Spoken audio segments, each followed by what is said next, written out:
हातकणंगले तालुक्यातील पेठवडगाव इथल्या नगरपालिकेच्या वतीनं प्रथमच छत्रपती शिवाजी महाराज यांच्या जयंतीनिमित्त छत्रपती शिवाजी महाराज चौकात महाआरती करण्यात आली।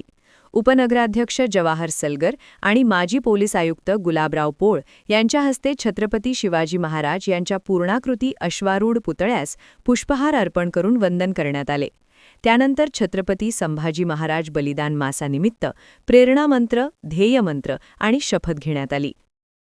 त्यानंतर नगरपालिकेच्या पहिल्या महिला लोकनियुक्त नगराध्यक्षा विद्याताई पोळ यांच्या हस्ते महाआरतीला सुरुवात झाली। त्यानंतर प्रसादाचे वाटप करून कार्यक्रमाची सांगता करण्यात आली। यावेळी नगरसेवक गुरुप्रसाद यादव, विशाल वडगावे, सुरेखा अनुसे, धनश्री पोळ, वर्षा पोवार, रुपाली माने, कल्पना भोसले, सुषमा पाटील, नीला जाधव, सुमन कोळी यांच्यासह सर्व नगरसेवक आणि महिला मोठ्या संख्येने उपस्थित होत्या।